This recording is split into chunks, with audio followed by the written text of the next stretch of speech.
Kardeşler, hurmatlı doğanlar, buna bugünkü günü 10 deputat Suzak Aile Hükümeti'nin çoğunluğu şu yerde mektep, su, bardığını çeçkenim şu yerge geldik, 2 günden beri kıdırıp duruyoruz. Akim degen çok. Bu ne degen bu? Biz Suzak rayonunun masilesini çeçkeni gel otururuz. Çeçe durgan adam şu yerde oturup, жаза турган нерсени şu жерде аткарбайт. Bu мындайча айтканда, мындай şu жерде топтолгон элдердин көйгөйү көп болгон.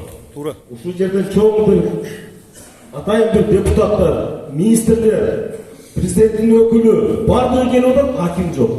Бул туура эмес. Анан бул жерде отуруп алып жалган айтып атат, аякта кече көчүп болуптур, бүгүн Тияқында башка нерсе болуп тур депчи. Ошондуктан бул жерде отурган акимдин замы айтып барбы? Иштей турган адам иштеш керек. Иштебесе бошотуш керек. Мына ушул жерде ар биринин көйгөйү бар. Мына ошол жерде ушулардын үнүн угалып, өз жеринен көрөлү деп атайын ушул жерге келип атабыз. Баарыбыз жыргалганыбыздан, жоксо ушул адамдардын баардыгы өзүнүн жеке маселесин чечейин деген жок. Бардыгы эл үчүн көйгөйлөрдү айтып берип атат да. Ошондуктан азыр урматтуу жердештерим, ушу келген депутаттар ыраазычылык билгизели, келген министрликке ыраазычылык билгизели, жер-жеринен келип, ушулар көйгөйлөрдү чечип, чечимге киргизип атабыз.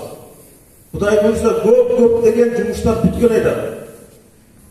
Мына бүгүнкү күнү 492 ушундай бир бүтө турган курулуштар акча бөлүнүп атат.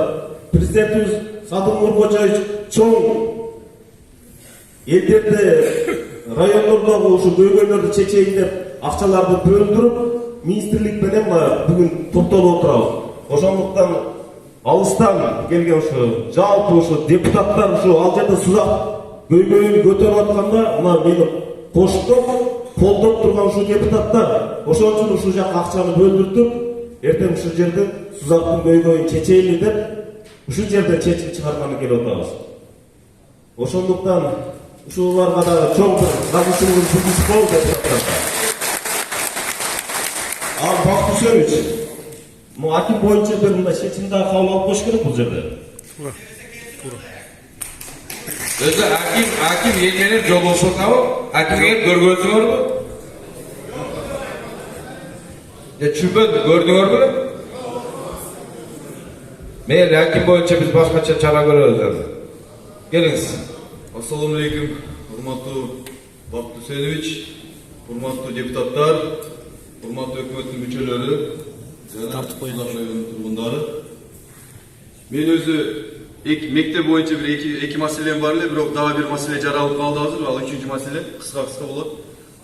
Bugünkü programma boyunca saat 11'de bizde şu Askar Ata ayılında şu Akbar mektebin tolup ketken boyunca жаңы мектеп куруу şu жерди көргөн бара турган болдуңар эле да.